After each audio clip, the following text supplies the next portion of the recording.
David, I wouldn't know how to introduce you. You are one of the more influential Moroccans worldwide. But there are also a lot of awards, prizes, accomplishments, plays, Grammys, philanthropic concerts. I don't know how to start. So maybe I will just start with something you wrote that is called "Because I Am a Jew." And you know that, huh? and how would you complete this sentence? Oh, well, first of all, I want to tell you that I am so honored to be with you today and to be with your wonderful, wonderful media. I'm a huge fan, Enlace, judío. Thank you And so much. it's such an honor for me. So thank you so much. Muchas gracias for this opportunity. So I will say, so actually, that phrase, because I am a Jew, comes from the play The Merchant of Venice. And it's a play by Shakespeare and a character called Shylock, which I played in New York many times, and I won many awards for it because I played it in a new way that was not done before. So actually, I would say, to turn upside down your question, it's not how I can complete this sentence, but actually it's the end of a phrase, because I am a Jew, because Shylock says, Antonio has done this to me, he has taken this, he has taken all my friends, everything, he changed me, he took everything. And why? Because I am a Jew. And then he starts this big monologue. Hath not a Jew eyes, had not a Jew hands, organs, condition. It's such a beautiful monologue. And even though it's a very dramatic monologue, every night I played it in New York, I cried on stage.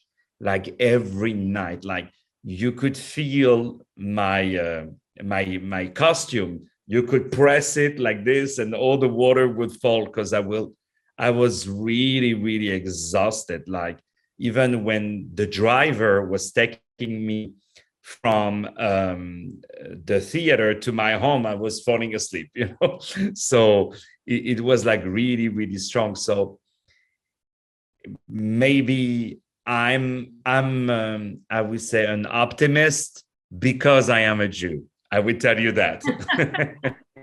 That's wonderful. And your story is also worthy of a play, because born in Paris from parents from Moroccan origin. I myself is a Jew from Lebanon. So wow. Yes, so I can really understand where you come from, and how is it that wow. your Moroccan origin had this influence on your career? Oh, absolutely. It's a very good question. And congratulations for being Lebanese of origin. I dream actually today I went to a Lebanese restaurant and I was like, oh, I can't wait to go to Lebanon. And you go to Lebanon? No. No, I would love to go. I'm dreaming to go. So yeah, so it influenced me a lot because I'm French with Moroccan origins who lives in New York. So, and I'm a Jew, so you have this holy triangle, that is not just one thing, it's three things. So I would say, I think three different ways, So sometimes when a door is closed, the American way would be, sure, no problem, the French way would be, excuse me, please, don't close the door. Maybe we can talk, And the Moroccan will build another door. You know what I mean? We'll build another door, and we'll not make to sure. break the door. But he will build a door that will be bigger than the door he couldn't open, you know.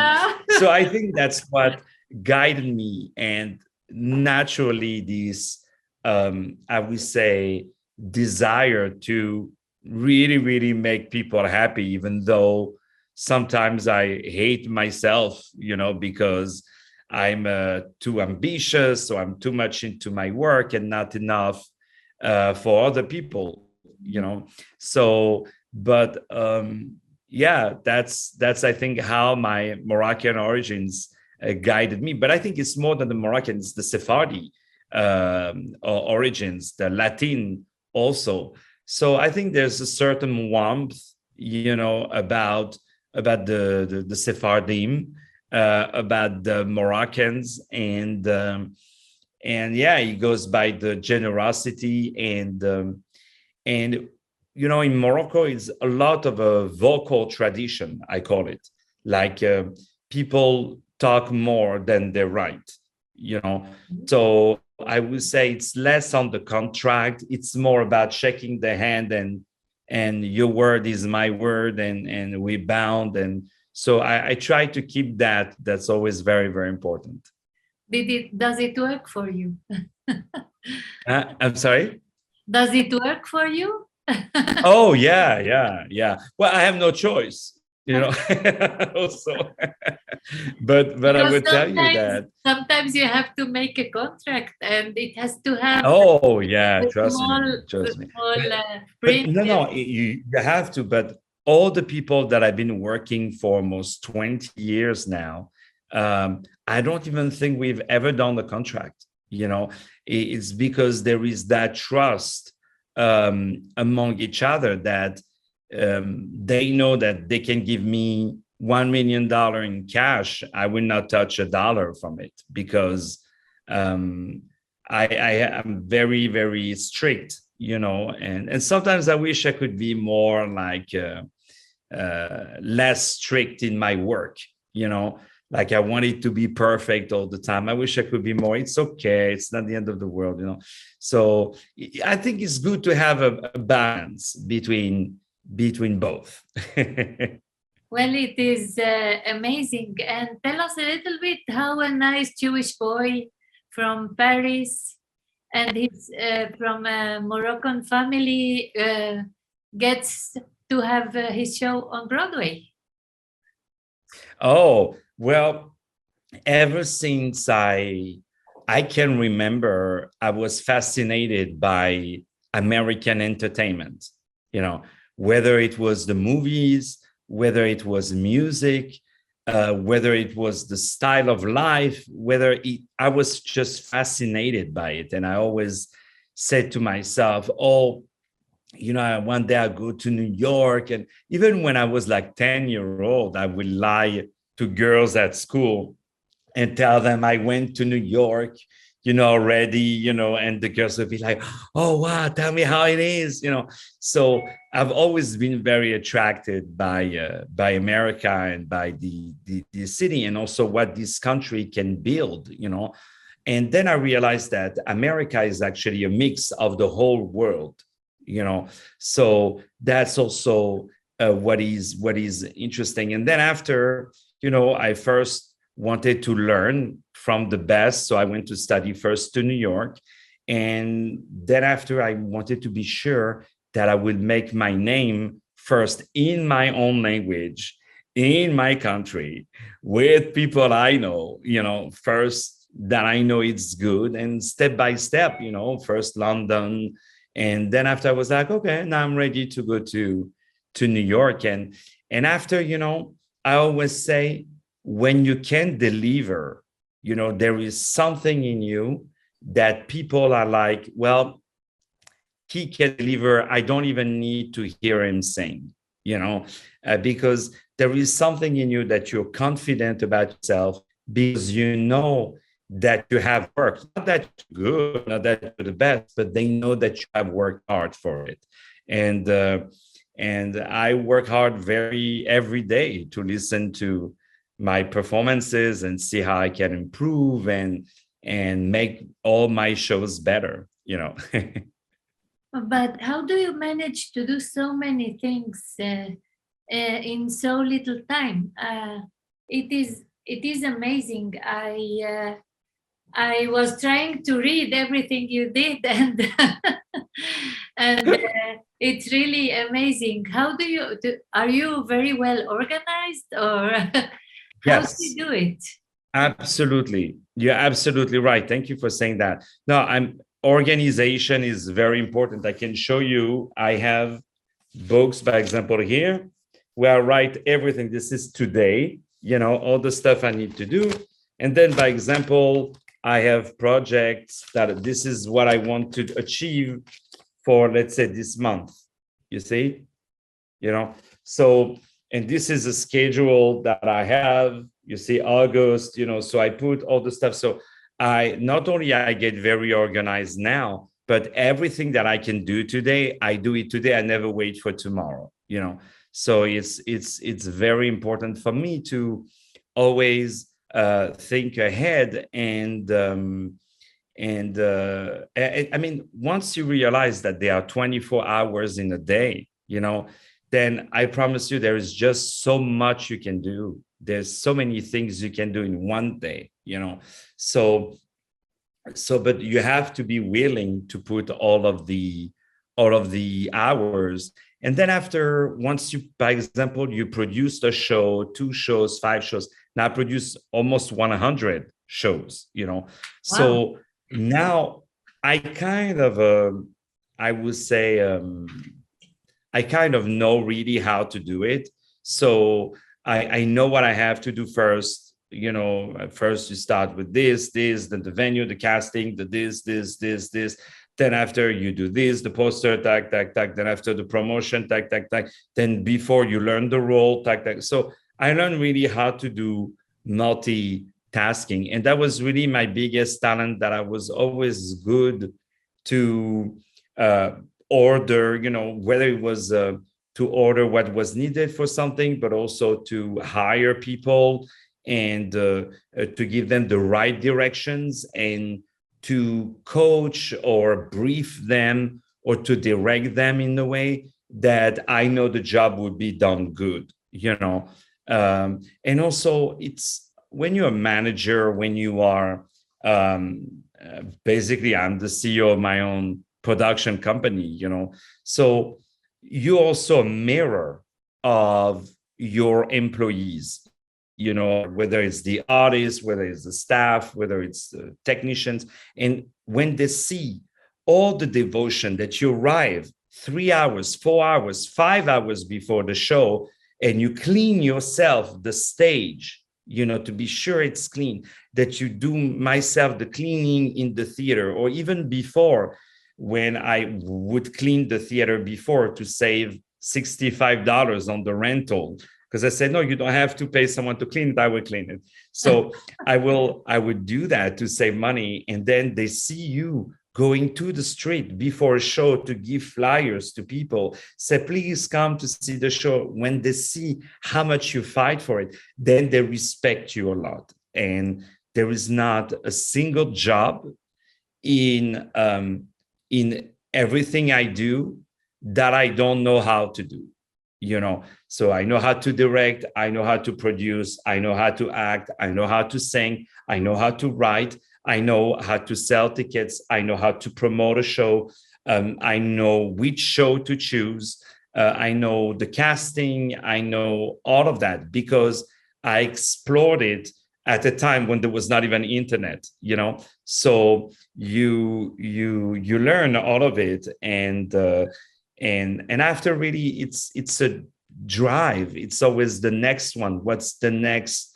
story? Where does it take me? By example, I just did the 10 Commandments, which I told you about, the musical.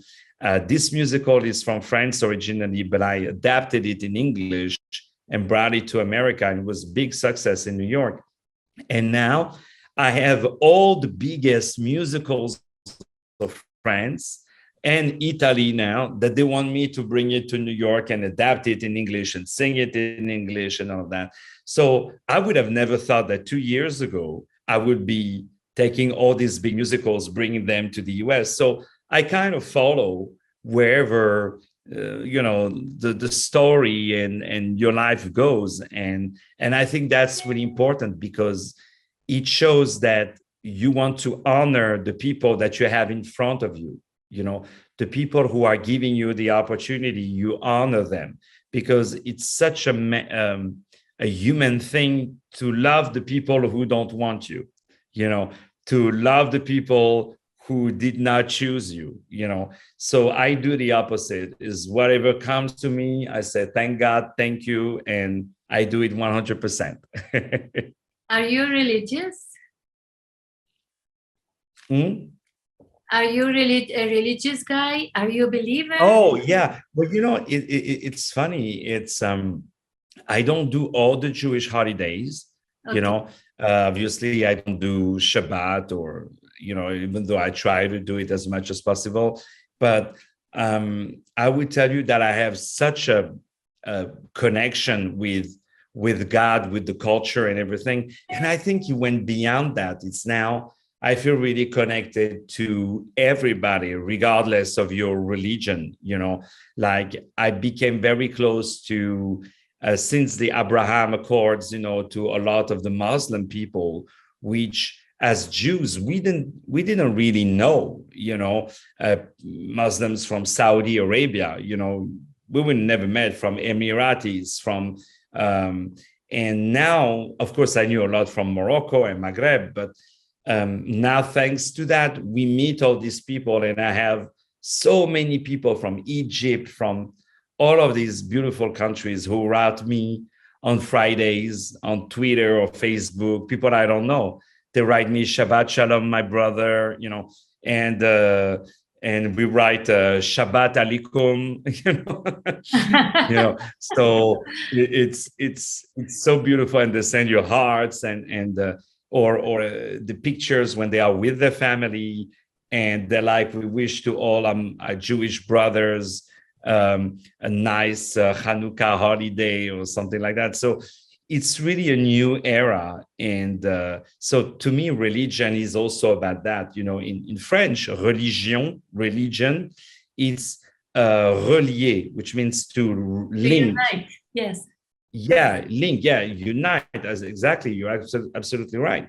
And to unite, and I think that's what it is today. You see, today I was on a television in France, a big TV show, and the woman who interviewed me is Muslim, and we spoke about all of that, about this connection, and like I told her the story that I was at the restaurant, and there was a poor guy who was asking for food. And I was like, okay, I'm going to finish and I'm going to go to this guy and give him some money.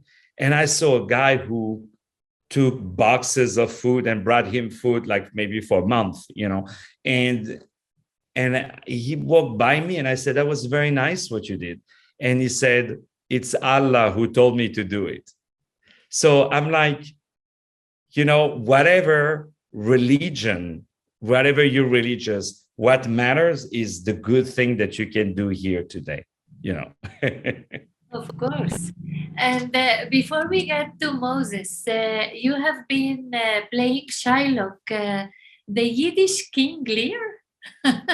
Absolutely. Yeah, I'm so glad you say that. So the Yiddish King Lear, it doesn't mean that it's King Lear done in Yiddish, So actually, the real title of the Yiddish King Lear is the Jewish King Lear, Okay. Because Yiddish in Yiddish means Jewish.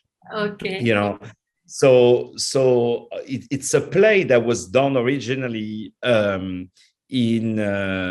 Yiddish by Jacob Gordon, who was, people calling him the Jewish Shakespeare, and he wrote this beautiful play based on King Lear, of this father who has 3 daughters, and one wants to do that, one wants to do that. Then he leaves the home, he becomes blind, but he throws away his daughter, but he misses her. And I did it, I recorded it, and it was the first time that play was ever recorded. And I modernized it also. so that it didn't sound like too old English. And yeah, and it's plays now in a lot of places. And I added also Yiddish songs. And at some point he sings "My Yiddish Mama," and the audience was like crying. Everybody was crying in the room, because he's blind and he's saying "My Yiddish Mama," So it was, a beautiful moment. Yeah, but you see, I learned a lot from that character. In every character I played, whether it was Shylock, whether it's Cyrano, Othello, Nabucco, Don Juan, etc., I learned a lot. That's one of the greatness of being an actor, is that you can take from other people, because you are them, you become them. So when I see that, by example, Shylock wants to get revenge on money that he's being robbed, so now I'm like, okay, that happened to me when I was robbed. And I was like, okay, be careful, because if you seek too much of the revenge, you'll end up with nothing and you will lose everything, So, and it turned out right, because I got at the end 10 times more. But it's you definitely take a lot. And I took a lot from that character of the Yiddish King Lear, because it was Reb Davidol, that's his name, Reb Davidol. And he took a lot, his sensitivity, and I took a lot from Moses, which I just played, Tell us a little bit about Moses. Oh, wow. Well, it's obviously from that musical, The Ten Commandments. And so ever since I could remember, the original guy who played Moses, his name is Daniel Levy, and he is from France. And I saw him, and I saw this guy being strong and all of that, and not being a playboy or being a seducer or being rich in any ways or being a king or being anything like that. But this guy who wants to change, who wants to free his people, who talks to God, who wants to really is carried by something.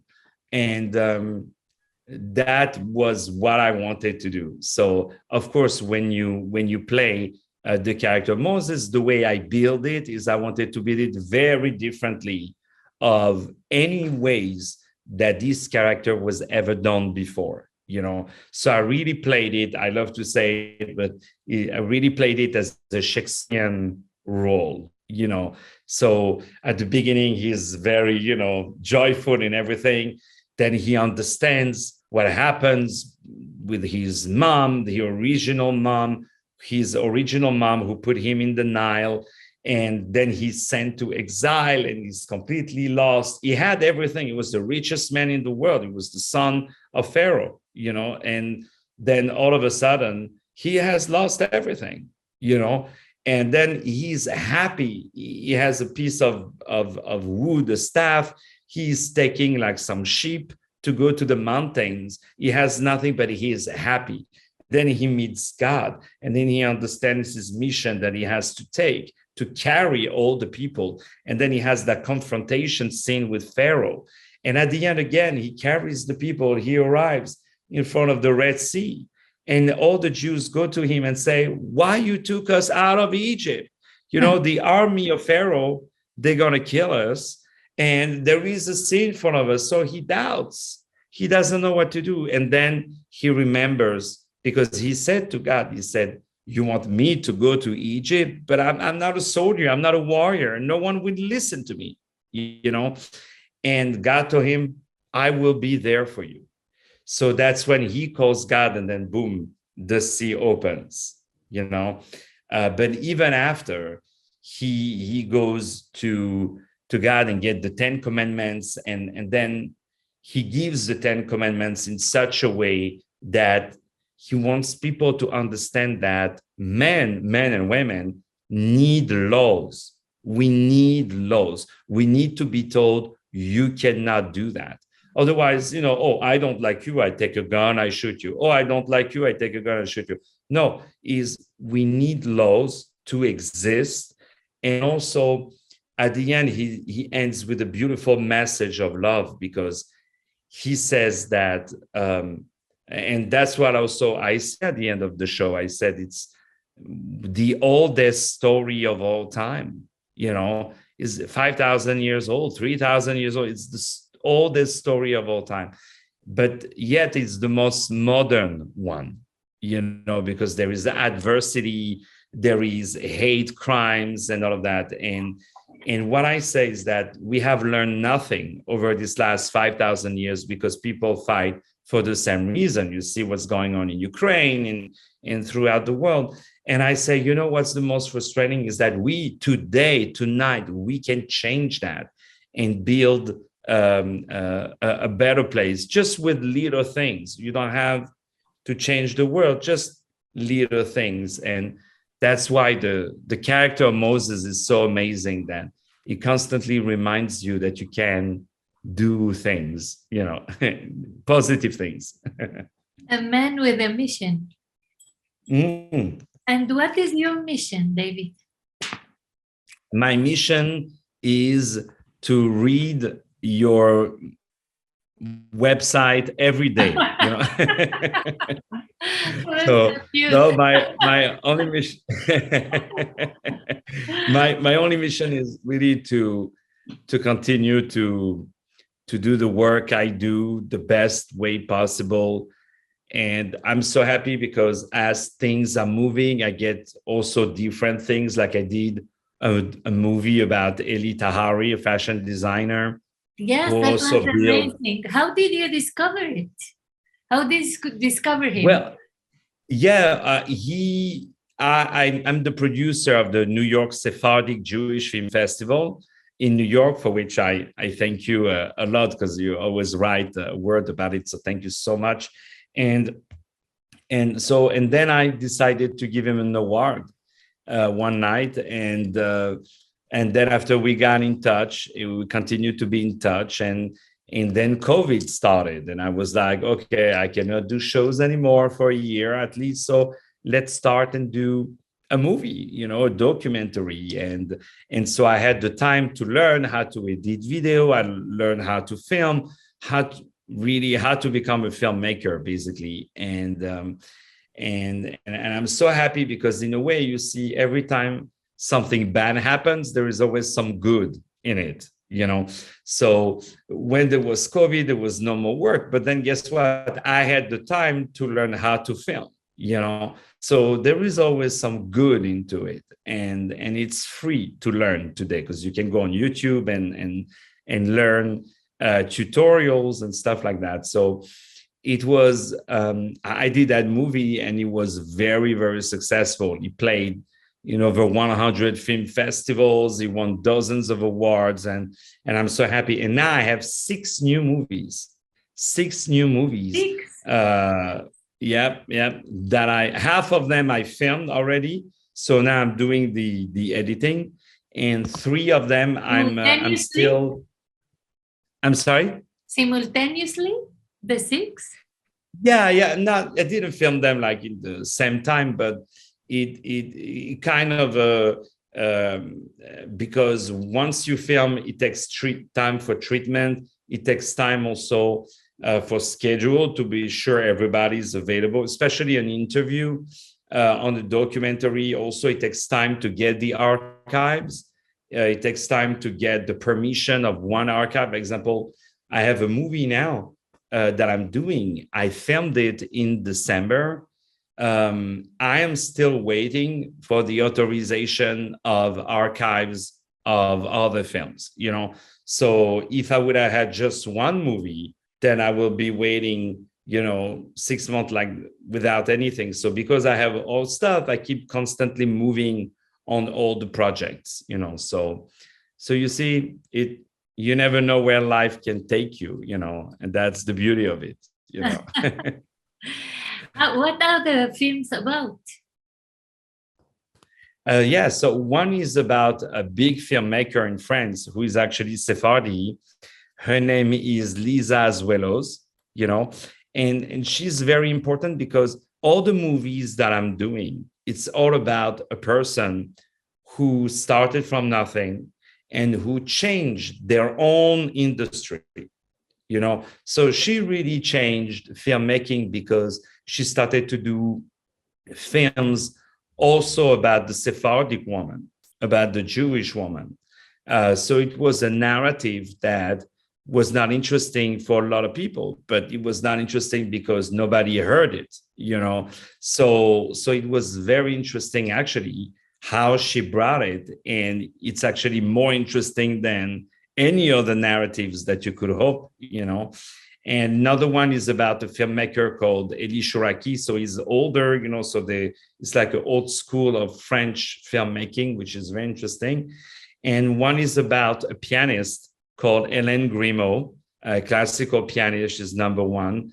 Another one is about a sculptor named Richard Orlinsky, who does sculpture of animals and everything, but he changed the way you consume arts. Like, he brings the museum in the streets of Paris, so he's really a genius for that. And that's also part of the things that I wanted to show. These people who change their own industry. But they are also Jewish, no? Oh, yeah. But I don't choose them because they're Jewish. I choose them because they're really, really great. Now, to be honest with you, sometimes you send a request to do a documentary about someone, and that person will say, oh, it's not the right time, or I don't know, I have to think about it. What I like also with Jews is that they're like, yeah, sure, let's do it. They're like, no problem. So that's one thing I really love with them. What are your plans? I'm sorry. What are your plans for the future? Well, for the future is to finish these movies. So it's a lot of work, and I'm going to do that this summer. I finished the recording, actually, of the musical, The Ten Commandments, the album. So I'm very happy about it. And I have more recordings to do. And also, I'm thinking to bring to Miami a lot of my shows. So it's I have to start to look into it, and yeah, the movie, the shows. I have also concerts. I hope to go to see you in Mexico City. Well, I will be. I will be honored. I will be honored. You, really. Oh, absolutely. And really, I really dream to go to Mexico. I've been really all around the world. The only thing I never did was Latin America, so that's why I really want to change that. And I want to perform in Mexico, but also to Brazil, to Argentina, to all these beautiful culture, to Colombia. But Mexico City, it's something very special. And one of my mentor, who is Placido Domingo. Yes. You were into the opera competition founded by exactly. No, exactly. No, and he selected me. You also he selected me like yes? About, I think it's like 13 years ago now, and he selected me, and he understood that the best way also to make an artist grow is competition. So you want to be better. So you want, and I must say that competition was really for me a game changer, because I think I was at that competition. I was 28 or 29 years old, which was really a baby. And I saw singers who were 23, 22 years old, who were singing like superstars already. And I was like, wow, I am so late, actually, So that's good. Sometimes a little push. And that really inspired me when you are with someone like Placido, who is working nonstop. And you think I did a lot, like look at what Placido did. And also his way of communicate the opera and communicate his talent. That's really also what I love to do when I direct, is also to give, I would say, gift, to other talents who are already very talented, but what I learned, I want to give it to them, you know. So, you know, but also they have to be willing to take it from you also, you know, But you are because you also cannot take teaching? something and put it in someone's head. You are also teaching? Yes, sometimes I teach voice sometimes, and but very, very rarely, very rarely. But I'm very good more for directing. Like I direct, but also I will remove the bad, you know, and put the good better. So in a way, it's teaching also, because you improve the singer, whether it's vocally, whether it's on the acting. There's a lot to it, and I learn also a lot. I learn a lot when I teach, when I direct. So it's very inspiring every day. It's the part I love the most, is the rehearsals. You know, performance is like the sport, you know, it's like, you know, going to the gym and you go to run and you get applauded and you take pictures and all of that. It's like going to a party, you know. But really, what I really love is the rehearsals. That's really where I grow, where I become better. It's really the rehearsals. And what do you think is the difference between the European culture and the American culture? Because sometimes the American culture is a little bit more superficial, in my opinion. But I don't know what you think. No, I think you're right, and it has also another aspect, which is money. You know, the money, the financials are more important also in America than in France. I also believe that it would have been good that this is also the case in Europe, so that people will not just focus on getting money from the government, but also to do better quality shows, so that the audience can buy tickets. This is why it's happening in America, you know. But let's not forget that one big talent that Americans have is to take anything and to make it popular, and to make it fashionable, to make it trendy, to make it accessible, you know. Like I discovered opera when I lived in New York. You know, I would have never discovered opera if I would have stayed in Paris, because you can never find a ticket to buy a ticket to opera in Paris. Forget it, it's impossible. It really has good in both, you know, good with the American culture and good in the European culture. And I feel very privileged because I'm able to do both, you know, like to take the European culture to bring it to America. So I show them emotions. I show them a certain sensitivity that they don't have in America. And also I take the showmanship, the extravaganza of America, and I bring it to Europe when people are a little bit sometimes like that. So it's very rewarding and enriching to have all these, I would say, mix of both cultures coming together. But I need a break. Like I cannot leave 3 years in a row just in America. Like the more it goes, and the more I need to do like a few months there. Then after I come to 1 month in Europe, then after I come back, and yeah, I need that, because that's also here where I get inspiration. And because in America it's like work, work, work, work, work, you know. Well, I am really very happy to have met you. And would you like to sing something? Well, I would do this.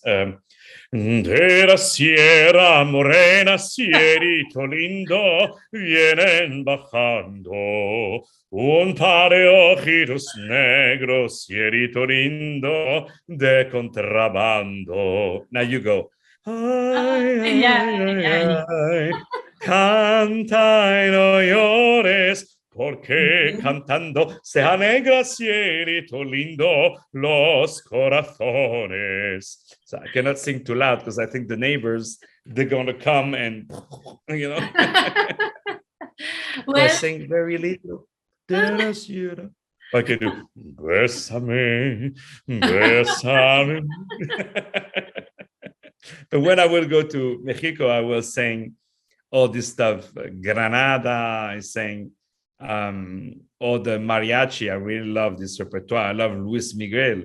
I love to sing El Día que Me Quieras. I sing all this stuff. It's so passionate, the Latin music. It's really, it's very Middle Eastern actually also. Because in Middle Eastern, a lot of the men singers, you think they are senseless, but actually when they sing and you translate the lyrics, it's like, you took my eyes, I lost my eyes, since you're gone, I can't see, you know what I mean? It's very simple lyrics. Oh yeah, no, and so powerful. That's really what what is inspiring, and I want to go to Lebanon. When I will go, I will call you and I will show you. Look. About your parents, David? Oh, well, my dad was born in Morocco. Yes. And my mother was born in Iran. Wow. So they both went to Israel, and they met in Israel, and they didn't fall in love. No? And they met in Israel, and after they moved to France, and I was born in France, but I have two amazing parents, and that's also one of the reasons. Do you mean they didn't fall in love? They had to fall in love. No, they did. You are a love child. Always arguing, but that's why I joke about it. But the one of the reasons why I come back now a lot to Europe and a lot to Paris is to see them more often, because you never know how long you're going to have them. So I want to enjoy every single minute I can with them. Definitely, They must be very proud of you, David. Well, I hope. It was a long time. It was actually very fighting, because they were like, come on, what you gonna do? You're not gonna make it, So it was a lot of this, but I understand, because it's not the culture. For them, work is you go to an office or you work in a restaurant. It's not like work from home. They don't understand work behind the computer. They're like, what is it exactly? Like you buy stocks. How? But where is the money concretely? Where they used to work with their body and sweat, and they get the money and bring it home. So that's really their I would say their tradition. So when I arrive in our first generation to say, no, I want to be a musician, I want to be a singer, then that was tough. If now will come and start to be a musician, it would be easier. But when I started 25 years ago, it was really another story, because, it was, you want to have a real job, be a waiter, be a cook in a restaurant, So it was really, really another time, But now they're very proud. Now, of course, they're very proud, because I also can afford to take them to vacation, to invite them to vacation, to offer them gift, to help them, even though they don't need help now, but to really, and I think it relaxes them to know that one child, made it and is all set, financially, and is okay, and has a career, and we always be able to bounce back. Even if I fall, I know I would always fall. I would always bounce back, because that happened to me. I fell many times, but I always went back stronger and bigger, always. Well, congratulations, and thank you so much. Gracias, muchas gracias. Gracias a ti. Thank you, and thank you really for all the great work you're doing, May. You're such an amazing woman, and you're working so hard, and you're so cultured, and you know so much about everything. It's really, really a big honor for me, and you putting so much work to celebrate the Jewish culture, and the Jewish dialogue, and Judaism in general. So to be with you today, it really means a lot for me. So I hope I come to Mexico very soon. So really gracias. Gracias. Thank you so much. Muchas gracias. Thank you.